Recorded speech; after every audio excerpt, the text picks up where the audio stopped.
বলছে যে দোয়া সম্পর্কে। তো দেখুন আপনাকে হাদিস শরীফটি শোনাই, দোয়া কেমন করে করবেন। আন সাইব ইবনে ইয়াজিদ রাদিয়াল্লাহু তাআলা আনহু قال ان النبي قال ان النبي صلى الله عليه وسلم كان اذا دعا فرفع يديه ومسح وجهه بيديه। সুবহানাল্লাহ বলবেন না, জোরে বলেন না। হাদিসটি কোথায় আছে? আবু দাউদ শরীফ প্রথম খণ্ড 209 পৃষ্ঠা, ভারতের প্রিন্ট মুসনাদে আহমদ চতুর্থ খণ্ড 221 পৃষ্ঠা, কানজুল উম্মাল লিল মুত্তাকি হাদিস নাম্বার 1814 চতুর্থ খণ্ড 82 পৃষ্ঠা, আবু দাউদ শরীফ আপনার হাদিস number 1492 page number 355, print Beirut Lebanon. আপনি খুলে দেখুন বাইরুত লেবাননের প্রিন্ট 1492। এই ওয়াহাবিদের অত্যাচারে এই সমস্ত হাদিস আপনার লেবানন বাইরুতের প্রিন্টের আপনার নিয়ে আসছে ব্রাদার আল ইসলাম। তো সাইব ইবনে ইয়াজিদ রাদিয়াল্লাহু তাআলা আনহু বর্ণিত, তিনি বলেন যে নবী সাল্লাল্লাহু আলাইহি সাল্লাম যখন দোয়া করতেন তো দুই হাত উঠিয়ে, সুবহানাল্লাহ বলা যাবে না? নবী যখনই দোয়া করতেন তো দুই হাত উঠিয়ে দোয়া করতেন। আর কি করতেন? দুয়ার শেষে চেহারার উপরে হাতকে বুলিয়ে নিতেন। আমরা কি করি? দোয়া করি, দোয়া করার শেষে বিহাক্কে লা ইলাহা ইল্লাল্লাহু মুহাম্মাদুর রাসূলুল্লাহ সাল্লাল্লাহু আলাইহি সাল্লাম বলে আপনার চেহারার উপরে বুলিয়ে দিই। তো সহি বিশুদ্ধ সনদ সহকারে হাদিসটি একাধিক হাদিসের গ্রন্থে বর্ণিত হয়েছে। একে জয়ীব বলার কোনো অবকাশ নেই। এ বেরাদার, যে নবীর সুন্নাত হলো হাত উঠিয়ে দোয়া করা এবং দুয়ার শেষে চেহারার উপরে হাত বুলিয়ে নেওয়া। কথা বুঝতে পারলেন? আমরা মুনাজাতের শেষে বলি, মুনাজাতের শেষে বলি বিহাক্কি লা ইলাহা ইল্লাল্লাহু মুহাম্মাদুর রাসূলুল্লাহ, অথবা কেউ বলি বাহাক্কি লা ইলাহা ইল্লাল্লাহু মুহাম্মাদুর রাসূলুল্লাহ। আরবিতে যদি বলেন তবে বেহাক্কে হবে, আর ফারসিতে যদি বলেন তবে বা হাক্কে হবে। কথা বুঝতে পারলে? এটা বলা কোন জায়গাতে আছে? ফাতওয়ায়ে দামানে মুস্তাফা 2 খণ্ডে বিভক্ত বেরেলি শরীফের প্রিন্ট, সেই কিতাবের মধ্যে ফাতোয়া বর্ণিত হয়েছে যে মুনাজাতের শেষে, দুয়ার শেষে বিহাক্কে লা ইলাহা ইল্লাল্লাহু মুহাম্মাদুর রাসূলুল্লাহ বা বাহাক্কে লা ইলাহা ইল্লাল্লাহু মুহাম্মাদুর রাসূলুল্লাহ বলা যায়। কথা বুঝে নিলেন? আমরা মসজিদে লিখি লা ইলাহা ইল্লাল্লাহু মুহাম্মাদুর রাসূলুল্লাহ, তো এই ওয়াহাবিরা বলছে শিরক, বলছে আল্লাহর নামের সঙ্গে নবীর নাম লেখা যাবে না, শুধু লা ইলাহা ইল্লাল্লাহ লিখতে হবে। কথা বুঝতে পারছেন? অথচ এই দেখেন হাদিস শরীফ, এই হাদিসটি দেখতেছেন, এই হাদিসটির নাম আল খাসাইসুল কুবরা, লেবানন বাইরুতের প্রিন্ট, পিওর নাড় আরবিতে লেখা, একটা জের জাবার পেজ দেওয়া নাই, 2 খণ্ডে বিভক্ত, তার 1 খণ্ড নিয়ে এসেছি। এ বেরাদার আল ইসলাম একাধিক আপনার 12 পৃষ্ঠা থেকে আপনার আরম্ভ হয়েছে। একাধিক হাদিসের মধ্যে আপনার বর্ণিত হয়েছে লা ইলাহা ইল্লাল্লাহ মুহাম্মাদুর রাসূলুল্লাহ। ওই বাংলাদেশের গাঁজারি বক্তা বেরিয়েছে কাযাব, বলছে আমি 6 মাস ধরে হাদিস খুঁজলাম, লা ইলাহা ইল্লাল্লাহ মুহাম্মাদুর রাসূলুল্লাহ কোথাও পেলাম না। বলছে খুঁজেই পেল না।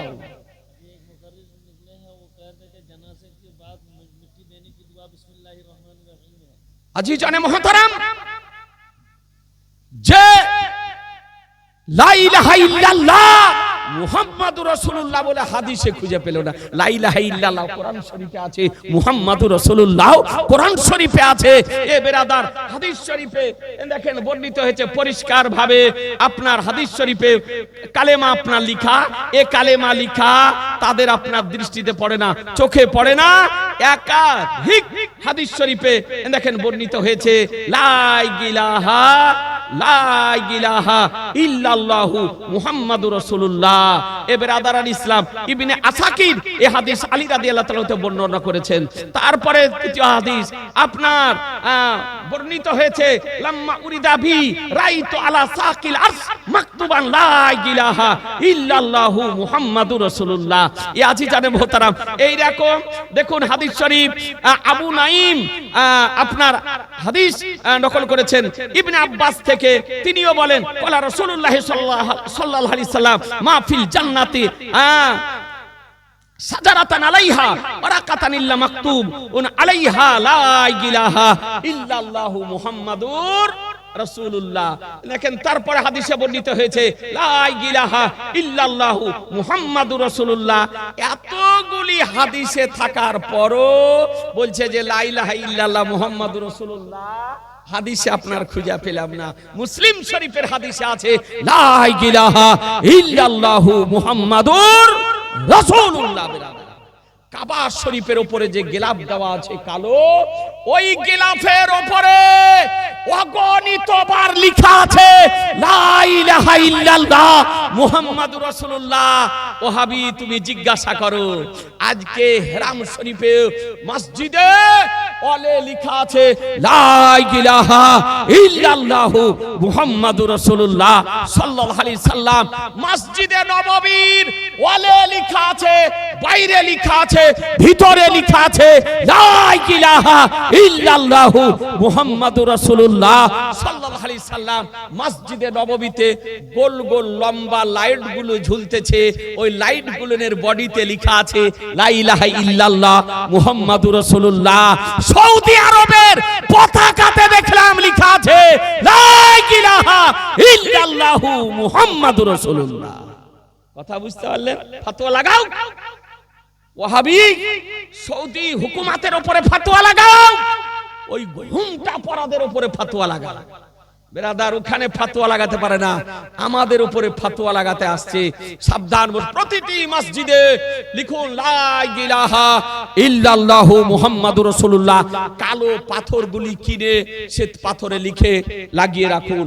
আর প্রত্যেক মসজিদের দরজাতে দরজাতে লিখেন, কোন পীরের নামে মসজিদের নাম রাখেন।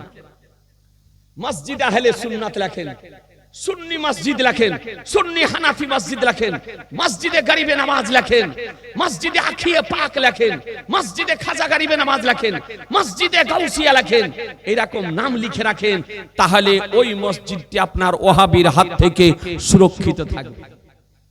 বলছে নাম মসজিদের নাম নাই, আজকে আহলে হাদিসের নাম রাখছে মসজিদে আহলে হাদিস, দরজাতে লেখা তাবলীগী মসজিদ।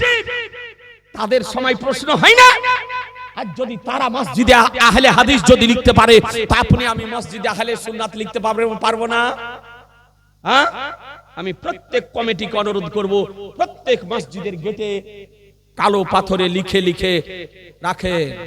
আজ আরবে আছে মসজিদে আবু বকর, মসজিদে উসমান, মসজিদে আপনার উমার, মসজিদে আলী, মসজিদে বেলাল, মসজিদে আয়েশা, এরকম সাহাবীদের, মসজিদে ইবনে আব্বাস, এরকম সাহাবীদের নামে প্রত্যেকটা মসজিদের নাম আপনার। আরই বলছে যে কি করে লেখা চলে, কি করে লেখা চলে তোমার বাপকে জিজ্ঞাসা করো, সৌদি হুকুমতকে জিজ্ঞাসা করো, কেন মসজিদগুলোর নাম পাল্টাতেছে না? তুমি কেন লিখেছো মসজিদে আহলে হাদিস? তুমি যদি লিখতে পারো, আমি কেন লিখতে পারবো না? এই জন্য আপনাদেরকে মেসেজ দেব, প্রত্যেক মসজিদের দরজাতে লিখুন মসজিদে আহলে সুন্নাত, বা কোন পীর ওলি আউলিয়া বা সাহাবীর নামের দিকে সম্পর্ক করে মসজিদের নাম আপনি লিখুন, ওহাবিদের হাত থেকে সুরক্ষিত থাকবে। দ্বিতীয় হাদিসটি আপনাকে শুনিয়ে দিই, সম্মিলিত দোয়া করা হাদিসটি হাদিস শরীফে আছে না নাই?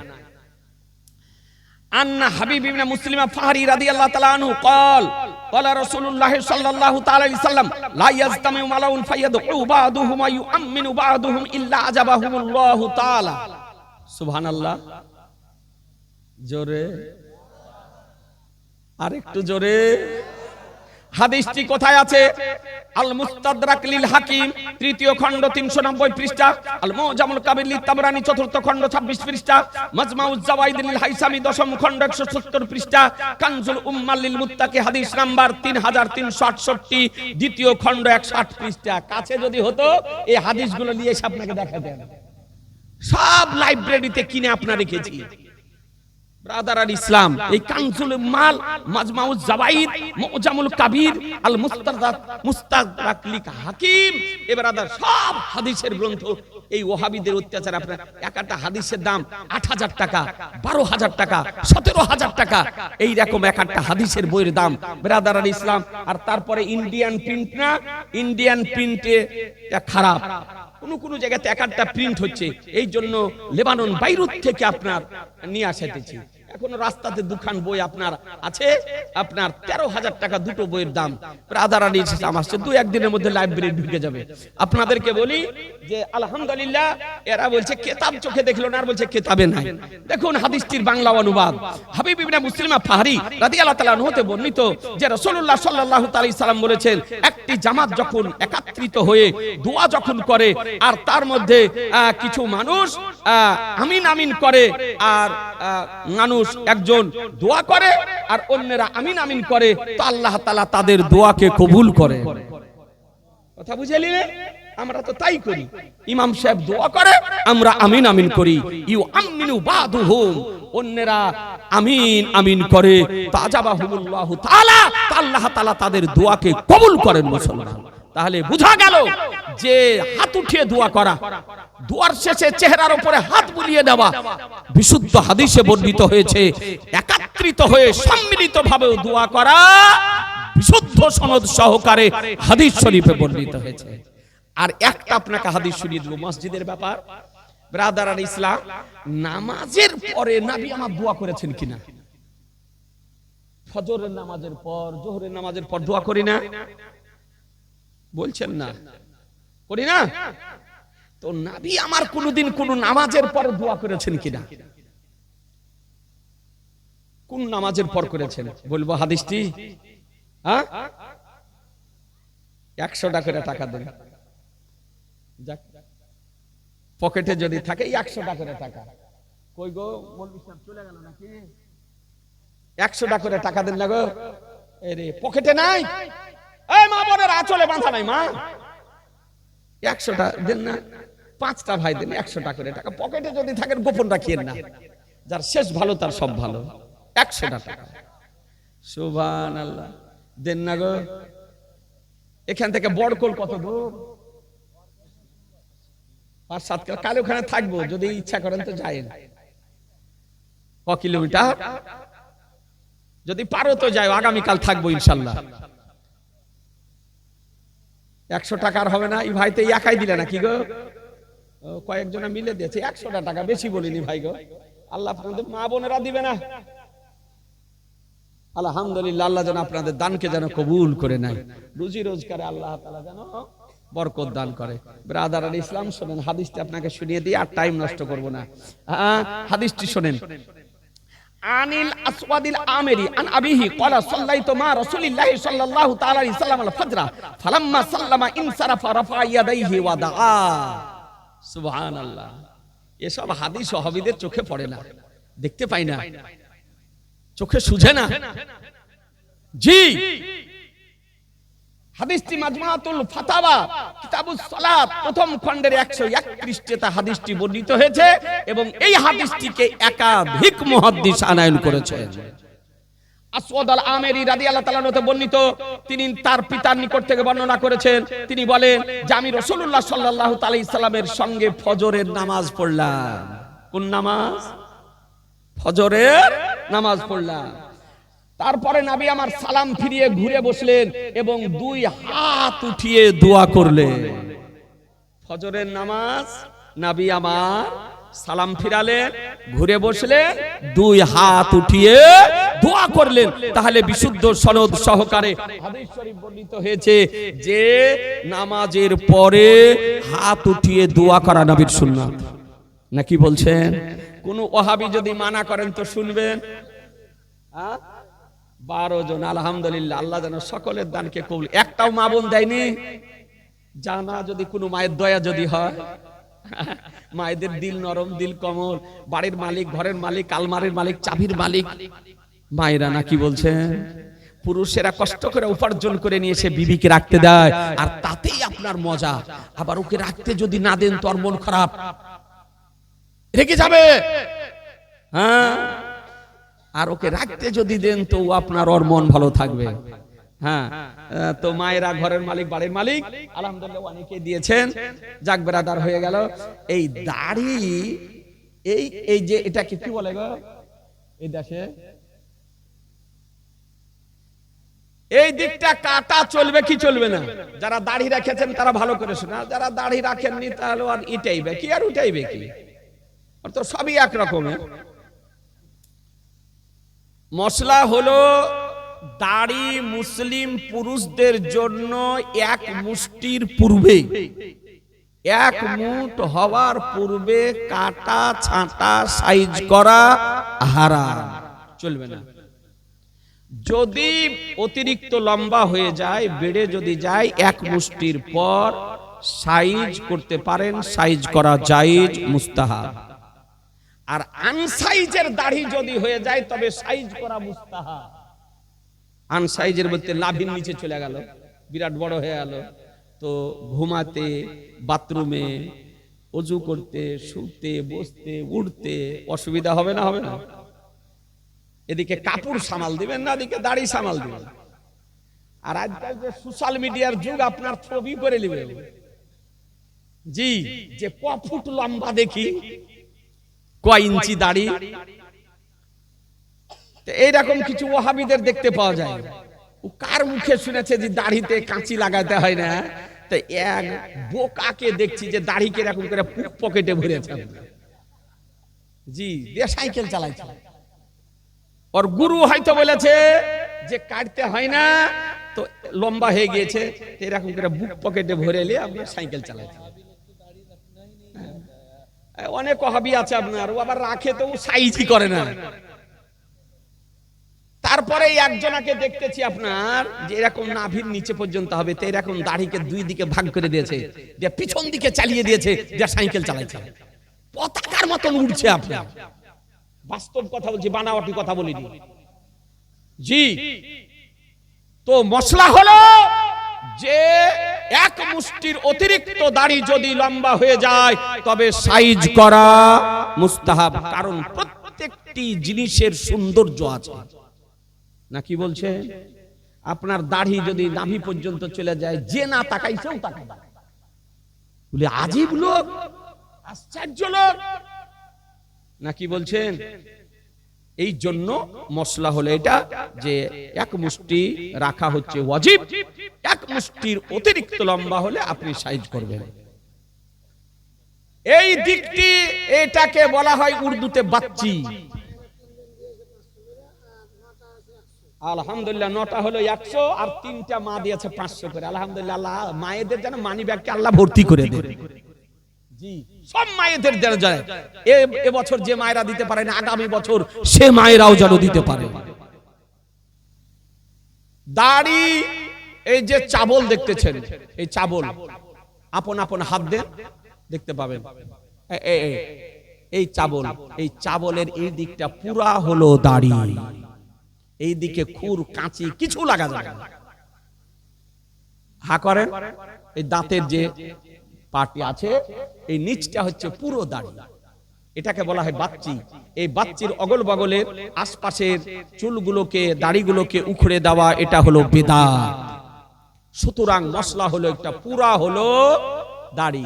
এটা এখানে যদি লোম বের হয়, কথা বুঝতে পারলেন?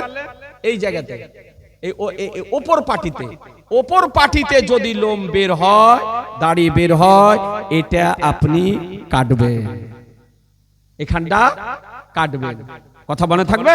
কিন্তু এই যে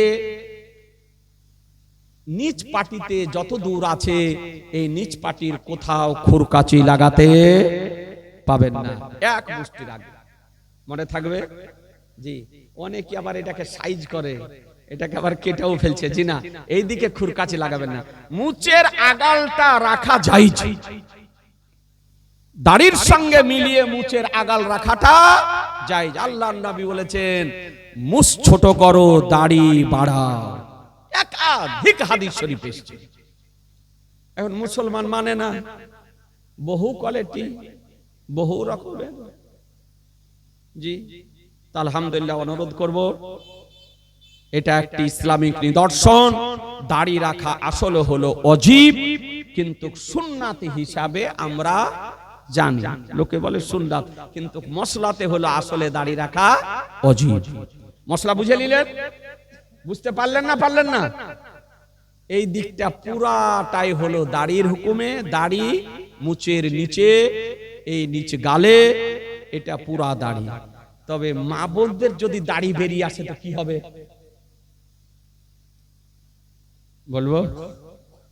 বলেই দিই মশলাটা, না কি বলছেন? তবে একটা ভাই যদি 500 টাকা দিতে পারতেন গো, সুবহানাল্লাহ, তাহলে খুব ভালো হতো। খাস করে আপনাদের জন্য দোয়া করে দিই, আমার একটা ভাই যদি 500 টাকা দিতে পারে। কোন মা বোনদের, মহিলাদের যদি দাড়ি বেরিয়ে আসে তো কি করবে? এই বাবু, তুমি দিয়েছো? বাবজি, যদি না দিয়া থাকে তো দাও না, দাও। সুবহানাল্লাহ, তোমার উপর দিয়ে চলুক। আরে তুমি কোন দিক গেছিলে গো? মালিক না থাকলে হয় আলহামদুলিল্লাহ, রাগ করলে সুবহানাল্লাহ। এই দেখেন, চাবাতে পাওয়া গেল, না কি বলছেন? ও বেচারা কষ্ট করে আদায় করে বাড়াচ্ছে, মা বোনদের কাছ থেকে নিয়ে আসলো। কম হয়ে গেল, আর 500 টাকা দিবা না? পরে দিয়ে দিও না। যখন মৌলানা হিসাবে আবদার করে, তার 500 টাকা 1 মাস 2 মাস পরে দিয়ে দিও। এখনই দিয়ে দিবে। আল্লাহ যেন তোমার বরকত যেন দেয়, ঘরও বাড়ে আল্লাহ যেন বরকত দেয়, রুজি রোজগারের জন্য বরকত দেয়, খেতে খামারে আল্লাহ যেন বরকত দেয়। আমিন। আলহামদুলিল্লাহ, কষ্ট আছে গো, 1000 টাকা চার্জ হলো, কষ্টও আছে। একটা রাজমিস্ত্রির কাজ কত রিক্সের কাজ। হ্যাঁ, এই তো রাস্তাঘাটে দেখছি 2 তলা 3 তলা 5 তলা 10 তলা 20 তলা বিল্ডিং এর উপরে এই রঙের মিস্ত্রি। তো রঙের মিস্ত্রি ওরে রিক্স কো, ওকে আপনার 4 তলা 5 তলা 10 তলা 20 তলাতে রং করে না? ওটাও তো রং করতে হয়। তো যাক, আল্লাহ হালাল রুজি, আল্লাহ বলেছেন ফরজ নামাজের পর হালাল রুজি অন্বেষণ করার জন্য বেরিয়ে যাও। কথা বুঝতে পারছেন? হালাল রুজি অন্বেষণ কর। আলহামদুলিল্লাহ, 1000 টাকা দিয়েছে। তো মশলা হলো, মহিলাদের মুখে যদি দাড়ি বেরিয়ে আসে তো কাটবে, রাখবে না, ওতে সৌন্দর্যটা নষ্ট হবে। কথা বুঝতে পারলেন? মুছ যদি বেরিয়ে আসে, দাড়ি যদি বেরিয়ে আসে মহিলাদের, তবে মহিলাদের যে সৌন্দর্য, সেই সৌন্দর্যটা নষ্ট হয়ে যাবে। এই জন্য মহিলারা বের হলে কাটবে, সব সময় কেটে রাখবে। কথা বুঝতে পারলেন? এই ব্রাদার, যা হোক, আপনাদেরকে বলি, কিন্তু পুরুষদের জন্য কাটা যায় না। আবার পুরুষদের যদি দাড়ি না বের হয় তো দেখতে খারাপ লাগে, লাগে না? কোন পুরুষের যদি মুখে দাড়ি না বের হয় তো দেখতে খারাপ লাগে না? আল্লাহ সৃষ্টিকে যাকে যেমন দেওয়ার দরকার ঠিক তাকে তেমনই দিয়েছেন, নাকি বলছেন? তাকেই তেমন দিয়েছেন।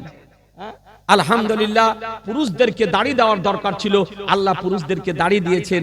মহিলাদেরকে দেওয়ার দরকার ছিল না, আল্লাহ মহিলাদেরকে দেননি। তবে ব্যতিক্রম যদি কারো বেরিয়ে যায় তবে সে কাটবে, মুখে দাড়ি আপনার রাখবে না। তাতে স্ত্রীর ওপরে স্বামীর বিতৃষ্ণা জন্মাবে, নাকি গো?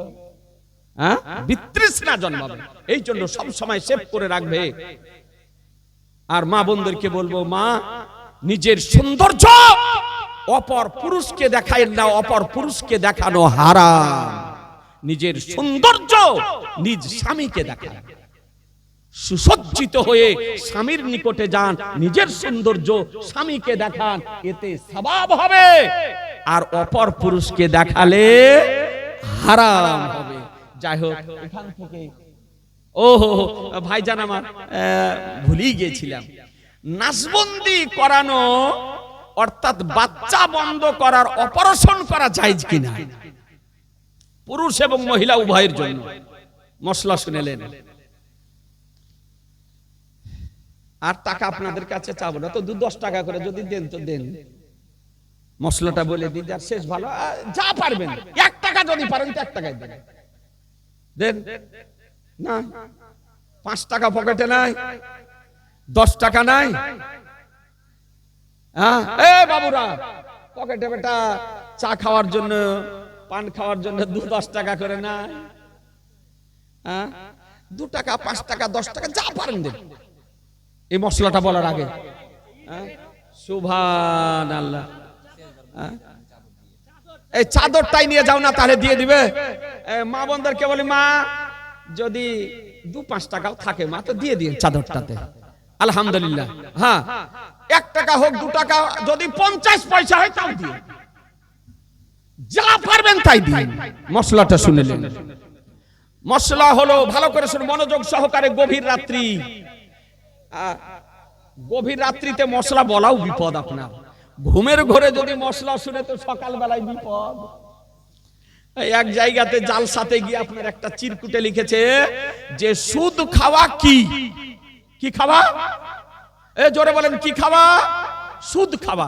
তা আমি বললাম যে সুদ খাওয়া হারাম। সুদ খাওয়া কি, সুদ খাওয়া কি হারাম। এই ঘুমের ঘরে শুনেছে দুধ খাওয়া হারাম। এই জন্য গভীর রাত্রিতে মশলা বলা বিপদ। আমি বললাম সুদ খাওয়া হারাম, আর ও বুঝেছে দুধ খাওয়া হারাম। গোটা গ্রামে গিয়ে সকাল বেলাতে রটিয়ে দিয়েছে। যাই নতুন ফাতোয়া শুনে আসলাম মুর্শিদাবাদের মুফতির নিকট থেকে। বলে কি, বলে যা খাবা খেয়ে নাও তারপরে বলছি। তারপর দুধ চা যে খেয়ে নাও তারপরে বলছি। বলে কি বল, খায় আর না খায় এটা পরের কথা। বললে যে খাবা না, বলে কি, বলে দুধ খাওয়া হারাম। আচ্ছা বলেন, যদি দুধ খাওয়া হারাম বলে উদ্দেশ্যে আমাকে জালসায় ঢুকতে দেবে, ঠিক করে পাঠাবে? বিজ্ঞান বলছে যে দুধে A to Z vitamin, A to Z দুধে। ক্ষুধাও নিবারণ হয়, পিপাসাও দূর হয়। আবে জমজমে আপনার A to Z ভিটামিন আছে। জাপানের বৈজ্ঞানিক এমটো গবেষণা করে বলেছে যে আবে জমজম পৃথিবীর কোনো পানির সঙ্গে তুলনা হয় না, এতে A to Z ভিটামিন আছে। কোন মানুষ যদি লাগাতার আবে জমজম পান করে তবে তার শরীরে দেহে কোনো ভিটামিনের অভাব হবে না। জগতের পানি বসে পান করো, আর আবে জমজম দাঁড়িয়ে পান করা মুস্তাহাব। জি, তো এরপরে আমি জালসাতে গিয়েছি, গ্রামের কিছু গণ্যমান্য লোক গিয়ে বলছে মুফতি সাহেব আপনি ফাতোয়া দিয়েছেন দুধ খাওয়া হারাম। আমি বলছি ভাই ফাতোয়া তো দিইনি, অমুক জায়গায় জালসাতে এসেছিলাম, তবে বলেছিলাম সুদ খাওয়া হারাম। সুদ আর দুধ একটু মিলতি জুলতি শব্দ, তো ঘুমের ঘরে বুঝেছে দুধ, এইরকম বুঝিয়েন না। সুদ খাওয়া হারাম। মদ খাওয়া কি, জোরে বলছেন না, মদ খাওয়া হারাম। যে নিষেধ করে সে আপনার বন্ধু না শত্রু? বন্ধু। আপনি গুনাহ করছেন, গুনাহ থেকে যে বিরত রাখে, গুনাহ থেকে আপনাকে যে বাধা দেয়, সেটা আপনার শত্রু নয়, সেটা আপনার বন্ধু, প্রকৃত বন্ধু। মদ পান করা হারাম, তাড়ি খাওয়া হারাম, গাঁজা খাওয়া হারাম, সুদ খাওয়া হারাম, জুয়া খেলা হারাম, ব্যভিচার করা হারাম, জেনা করা হারাম। এগুলি সব হচ্ছে হারাম কর্ম। লটারির টিকিট কাটা পাকা জুয়া। কোন ভাই যদি অভ্যস্ত থাকেন এখনই তওবা করে নেন। লটারির টিকিট কাটা কি পাকা জুয়া, আরাম। বাসতলাতে বসে খেলা, আর ই হলো এসি ঘরে বসে খেলা, একই। এই যে কালকে রাত্রি গেছে, কথা বলছি না, কিছু আনাড়ি অনভিজ্ঞ বোকা এই মুসলমান আপনার টাকা নিয়ে দৌড়াদৌড়ি করছে, বলছে ভাগ্য পরীক্ষার রাত্রি। ভাগ্য পরীক্ষা, কেউ যদি কালী পূজা রাত্রিকে ভাগ্য পরীক্ষা রাত্রি মনে করে তো কাফের হয়ে যাবে, সঙ্গে সঙ্গে কাফের হয়ে যাবে, আর ঈমান নষ্ট হয়ে যাবে, আর আপনার ঈমান থাকবে না। কিসের কালী পূজার রাত্রি? ভাগ্য পরীক্ষা রাত্রি হলো শবে বারাতের রাত্রি। ভাগ্য নির্ধারণ করা হয়, নির্দিষ্ট করা হয়, ভাগ্য লিপিবদ্ধ করা হয়, এটা হাদিস মোতাবেক শবে বারাতের রাত্রি বসে। আর এই চোর চুরি করে ভাগ্য পরীক্ষা করছে, জুয়াখোর জুয়া খেলা ভাগ্য পরীক্ষা করতেছে। আজ যদি চুরি করে ধরা না পড়ি, আজ যদি জুয়া খেলা যদি জিততে পারি তো সারা বছর জিতবো। আর পিঠের উপরে কাঁচা পাতা চাপা দরকার। সামাজিক যদি ব্যবস্থাপনা যদি থাকতো ঠিক আপনার সংশোধন হয়ে যেত, কিন্তু সামাজিক ব্যবস্থাপনা না থাকার কারণে আজকে এই রকম মুসলমানের চলছে। ওর মেলাতে চলে যেতেছে আর তারপরে জুয়া খেলতেছে, তারপরেও ভাগ্য পরীক্ষা করতেছে। যদি এরকম মনে করে কালী পূজা রাতকে যে ভাগ্য পরীক্ষা রাত্রি, তাহলে সঙ্গে সঙ্গে ঈমান নষ্ট হয়ে যাবে, কাফের হয়ে যাবে। খুব সাবধান মুসলমান, আপনার ভাগ্য পরীক্ষা রাত্রি হলো শবে বারাত রাত্রি, মনে থাকবে তো। মশলা হলো যে স্থায়ী ভাবে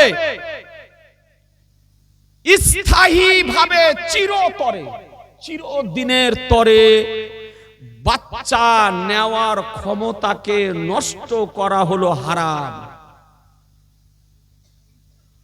মেডিসিনের দ্বারা হোক, নাড়ি কেটে হোক, অপারেশন করে হোক, ইনজেকশনের মাধ্যমে হোক, বা কোনো হেকিমি পদ্ধতিতে হোক, যে কোনো ভাবে পুরুষ এবং মহিলা যদি জীবনের মতো বাচ্চা নেওয়ার ক্ষমতাকে নষ্ট করে, এই নষ্ট করাটা হবে হারাম।